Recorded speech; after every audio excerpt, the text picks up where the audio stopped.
विश्वास नहीं होता है, 400 लोग हैं जो कि आपके जी, साथ जी। में इसमें जुड़ गए हैं। It's amazing. This is another level of responsibility जो कि आपने अपने कंधों पर ली है, जिम्मेदारी ली है कि आप इतने लोगों को अपने साथ में जोड़ रहे हैं, उन्हें भी आप काम दे रहे हैं अलॉन्ग विद पढ़ाई। It's beautiful. आपने मुझे जो आज इंस्पायर किया है मैं बता नहीं सकती हूँ। This is going to go a very very long way. Thank you. और जो 2 आंसू मुझे यहाँ से बैठ करके खड़े होकर के आपकी आंखों में दिख रहे थे, वो भी मुझे हमेशा याद रहेंगे।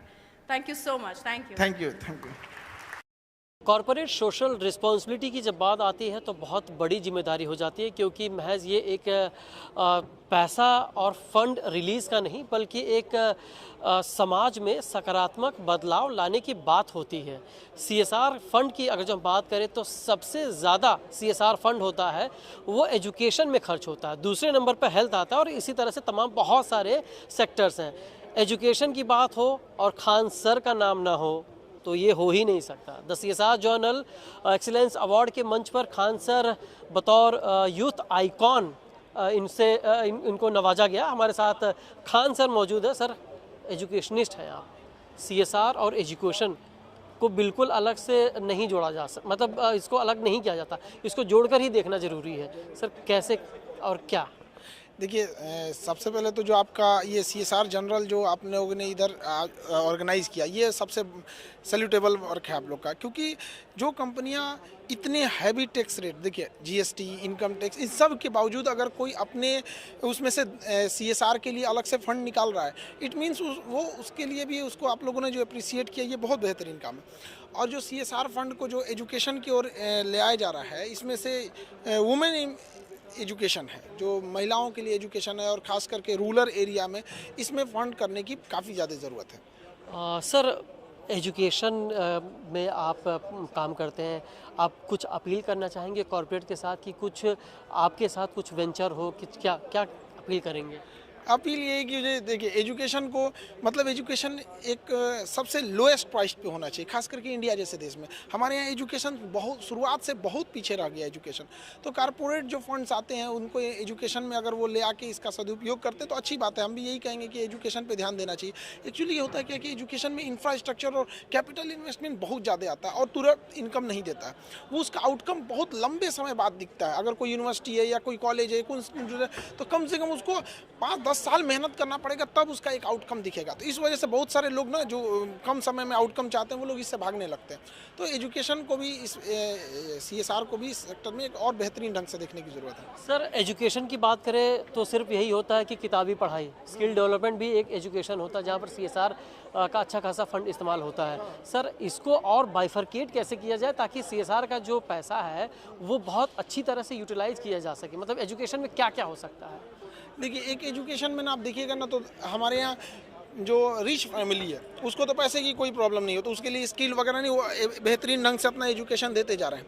लेकिन एक जो lower than middle class family, उनके लिए ना रोजी रोटी है, वो कन्फ्यूजन में हो जाता है कि हम कमाए कि पढ़ाएं बच्चों को।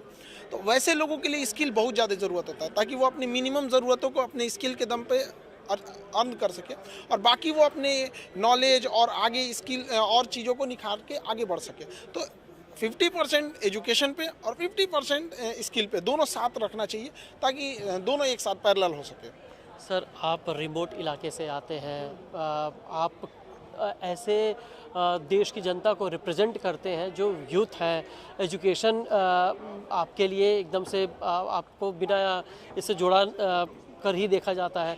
सर, आपसे ये सवाल है कि आपको नहीं लगता कि सीएसआर का जो पैसा होता है या सीएसआर एक्टिविटीज़ होती है वो चुनिंदा जगहों पर ही होती है? जो रूट कॉज है सीएसआर को, उसको लेकर कहीं ना कहीं इसको ज़्यादा करने की ज़रूरत है। हाँ, अब सीएसआर का फंड कौन किस एरिया में लेके जाता है ये तो हम लोग के कंट्रोल में नहीं रहता है।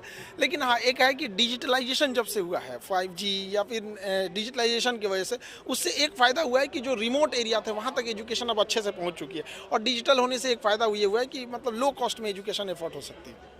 अच्छा, सर, मैं आपका वक्त ज़रूर ज़्यादा लूँगा क्योंकि आप पकड़ में जल्दी नहीं आते और बहुत सीमित और बहुत कंजर्वेटिव आंसर आप देते हैं। आपसे जानना चाहेंगे बहुत सारी चीज़ें, मेरी बहुत जिज्ञासा, और मैं बहुत दिनों से आपसे बहुत सारे सवाल मेरे हैं, उनसे जानना चाहूँगा।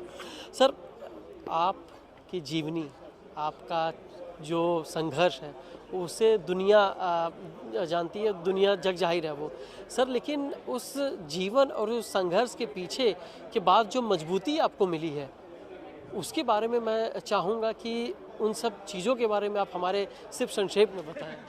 देखिए, हम लोग तो एक एजुकेशन से जुड़े रहे हैं लोग, और अमूमन ऐसा कहा जाता है, ऐसे लोगों को लगता है कि उनका स्किल या एजुकेशन काम आएगा कि नहीं आएगा। बहुत सारे लोग अभी भी सुनते होंगे, लोग कहते हैं पढ़ लिख के कोई राजा हुआ है, जब उटपटांग बातें लोग करने लगते हैं। स्किल एंड एजुकेशन कभी खराब नहीं जाता। हम हर लड़कों को कहते हैं जी जान लगा के, अभी यंग एज है, मेहनत करो यहाँ पर। जितना ज़्यादा स्किल और एजुकेशन को अपने अंदर लाएंगे, वो एक तरह का इन्वेस्टमेंट है, वो आगे जाके रिटर्न देगा ही देगा। लेकिन आजकल के यूथ ना है, शॉर्टकट भागना चाहते हैं। एक स्किल्ड और एजुकेशन दोनों को बैलेंस लेके चलना चाहिए। सर सब लोग खान सर कहते हैं, आपका नाम लोग आपके नाम मतलब जानने के लिए लोग कंपटीशन लगाएं कि खान सर का नाम इतना इनाम पाओ। नाम तो बता दीजिए सर। ये नाम में क्या रखा हुआ है? देखिए, इंसान को अपने काम से, प्रोफेशन बाय प्रोफेशन जाने जाना चाहिए। आज किसी को भी नाम से हमारा काम, एक शिक्षक का काम क्या होना चाहिए? पढ़ाना। पढ़ाई में अगर किसी को कंप्रोमाइज़ हो या दिक्कत है तो उसके लिए हम क्या है, उत्तरदायित्व हमारा बनता है। यहाँ पे पर्सनल चीज़ों में उतना हमको ज़्यादा दिलचस्पी नहीं रहती। हाँ, पर्सनल चीज़ों में आप एकदम से कतराते हैं। लेकिन एक चीज़ आपसे जानना चाहूँगा, आप ऑनलाइन सारी चीज़ें करते हैं, बच्चों को पढ़ाते हैं, वो मिस करते हैं क्या? वो बच्चे जब अपना ध्यान नहीं देते तो चौक फेंकना या फिर बच्चों का अटेंशन पाना, वो कैसे संभव हो पाता है? वो अटेंशन ही नहीं मिल पाता ऑनलाइन? हम लोग ऑनलाइन ऑफलाइन दोनों हाइब्रिड मूड में रहते हैं। जब ऑनलाइन की बात आती तो जब ऑनलाइन, देखिए, धीरे धीरे एक्सपीरियंस आ जाने के बाद ना चीज़ें हैंडल हो जाती है, और पढ़ाते पढ़ाते इतना अनुभव हो जाता है कि कहाँ पे स्टूडेंट को प्रॉब्लम आएगा, किस टॉपिक को तेज़ी से निकालना चाहिए और कहाँ थोड़ा सा ब्रेक लेना चाहिए, तो धीरे धीरे अनुभव हो जाता है। बहुत बहुत शुक्रिया 10 साल